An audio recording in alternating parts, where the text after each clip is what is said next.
and welcome to Back to the Drawing Board with Soddy and Dan. My co-host Dan is with me. How are you, Dan? Good, Soddy. How are we, guys? Oh, I was talking to the audience. yeah, Just waiting for a response. Fair go. Yeah, Fair. mate. Good. Are you excited for the weekend? Oh, mate, I tell you what, I have not been this pumped for a football weekend for a while. Big, exciting matches, exciting news to speak about on the transfer front also.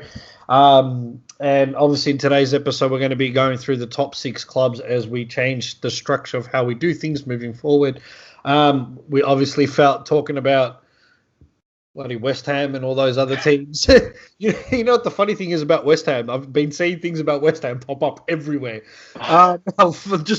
Just the most negative things. Anyway, yeah. So guys, we'll start off by talking about we'll talk about the top 6 and then go into what we think will happen and some interesting news. And also our tips and who we think might be an X factor this weekend. And yeah, so first off, we're going to cover the Arsenal-Liverpool game because obviously it's the biggest game of the fixture for this weekend. Because then we go into international break. No, we've got one more game and then an international break after that. But other than this, there's been some exciting news. Obviously, the EFL Cup, Europa League qualification. So a bit to talk about in this episode. But Dan, what's happening on your front, my man? My front is basically the same front as yours, except with a little bit more logic and just a slightly different viewpoint. What you say we get into the first game, which is the biggest game of the round. One of the biggest fixtures in football, and to be honest, it's one of the most high-scoring affairs. There's 21 goals in the last 5 games between the two teams. Arsenal and the ex-champions or current champions until they get dethroned, Liverpool. No, I can't take that much of a standpoint on this, but yeah. So, what are your thoughts on this? Well, to be honest, I know we both had Arsenal outside of our top 6 in our first episode, but I'm picking them to win this. Liverpool's going to drop points at Anfield against. I'm gonna go with the Gunners, the mighty Gunners, to win. Yeah, I could see them. They've actually played kind of all right in most of their games so far this season. Like especially midweek, they bet Leicester 2-0 in the EFL Cup, so they're still technically undefeated so far this season. Yeah, good results. For Arsenal. They haven't lost a game since. I think it was pre-season. Yeah. But even that, I mean, in actual competitions, they've won 2 trophies in a row. The only team in the world to do that at the moment, to win more than 2 trophies in the last year, is Bayern Munich. If you want to take that as a stat, just a slight difference in the importance of the trophies, but nonetheless, it's just typical Arsenal. They just only win the ones that are not important.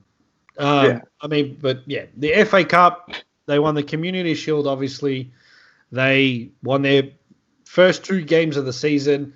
And to be fair, though, in the first 3 games, they played well out of those 4 games that they've played this year for, as you would say, the past couple of months.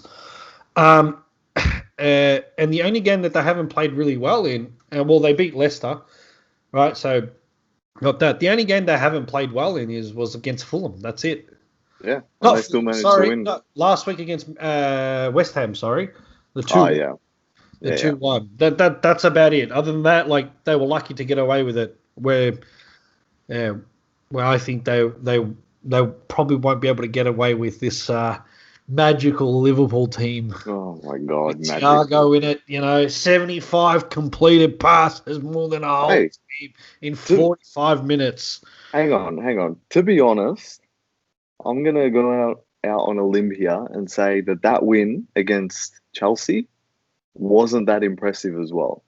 Okay? That's right. It was 2-0, right? 2-0. One of the goals came from a ridiculous goalkeeping. It was just... We don't need to talk about that anymore. That was ridiculous in itself. So that was the second goal, and there one other goal. Their one other goal, which was a great goal, might I add, but they still only managed to score twice against 10 Chelsea men and a somewhat goalkeeper. Yep. So And I see that's that a of a point. I know it's performance. not And limited, their but first week, they didn't play too well either. well, it's understandable to say about the Liverpool performance, obviously. And this is the thing that I wanted to speak about, which was Liverpool have changed their structures over the years of how they play, especially on a tactical standpoint. When Jurgen Klopp first came into say pre-Coutinho, right? So sorry, not pre-Coutinho, but Coutinho and just before Coutinho left. Right. BC, yeah. Before champions. Right? So they initially started with a 4-2-3-1 where Firmino, Mane, Salah, Coutinho, Wijnaldum, and Henderson would be their play, which is still a very top team. We didn't have Van Dijk at that point, obviously, because we sold Coutinho to make the money to get Alisson later on, and Van Dijk, basically. Van Dijk the same season. Bloody idiot Coutinho. Anyway, in saying that, though, our system had changed from a very high-pressing team where essentially our midfielders, forwards, will be doing a lot of work to cover the ground and sort of stabilize covering certain parts of the field. When we defend, it's like a 4-5-1. It wasn't until last year, the year that we won the league, that we controlled majority of the game, 60-70%. And Liverpool at the moment don't care about that. And the reason I say that is that, like, for example, the EFL game in the Carabao Cup against Lincoln United, they obviously copped 2 goals. But the 2 goals came from, I would like to say, complacency. Obviously, we look at the positives of what they can do. In Chelsea, Liverpool used to keep going forward. As soon as Liverpool now get a lead, that's fine. You want to sit back on us? No problem.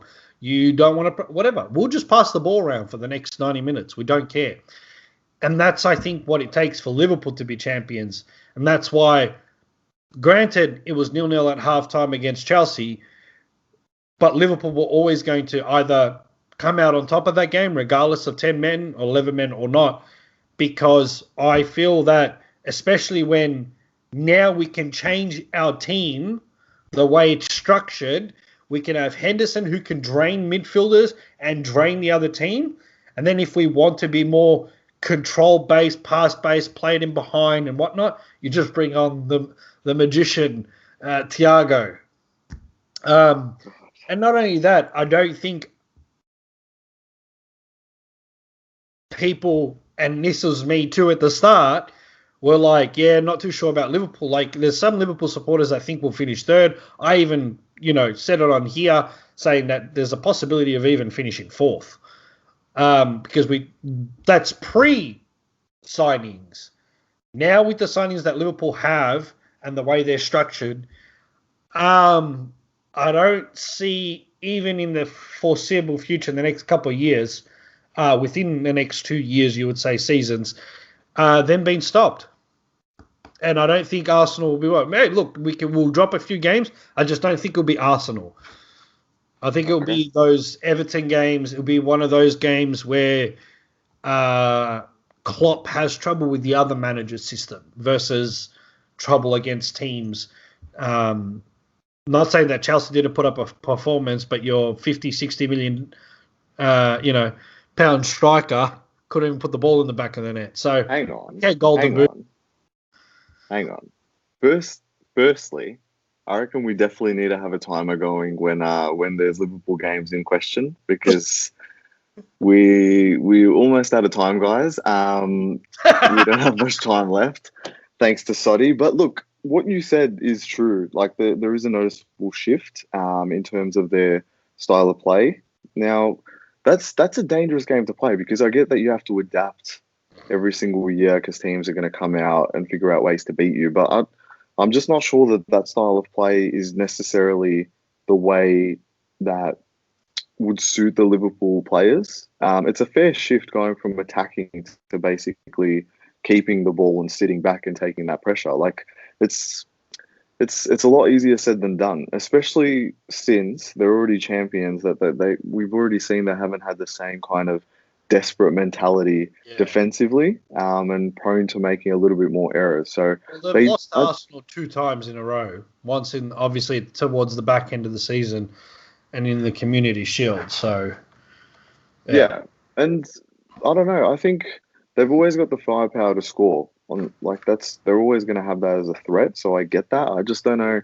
I haven't seen the same desperation defensively. They're going to make more mistakes. Teams are going to be more aware of what they're doing. So again, Thiago, good start, but let's see him back it up. It's going to be a long season. There's 5 games left. Yeah.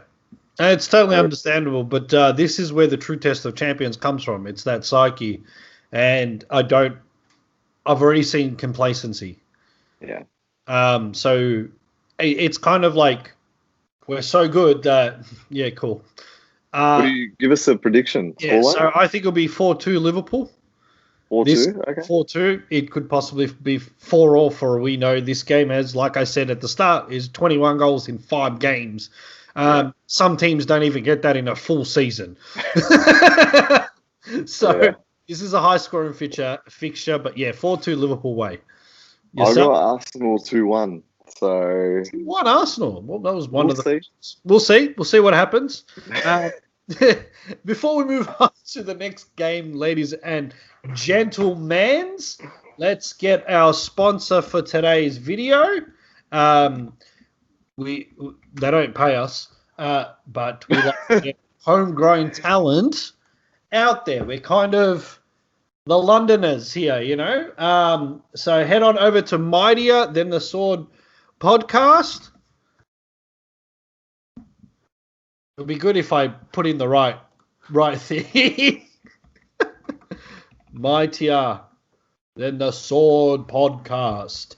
The podcast where superhero mentality is discussed, the issues, the ideas, the inspirations. It's kind of a cool little show by our mate Ryan over there at Mightier Than the Sword podcast. Gets the quotes from the most famous, superheroes and so forth, and then finds a way to translate it back to us. What are your thoughts on that podcast, Danny? I think we're having the difficulties again. That's okay. So kind of like Chelsea Football Club at the moment. What? Oh, Jesus. Is it okay? Is it good now? Sorry, it just completely sped everything up. Okay, fair enough. Yeah, no, it's kind of okay. I can barely see you. That's all right. That's probably a good thing. But I think you mentioned my thoughts on the podcast, Mighty and the Sword. Is that right?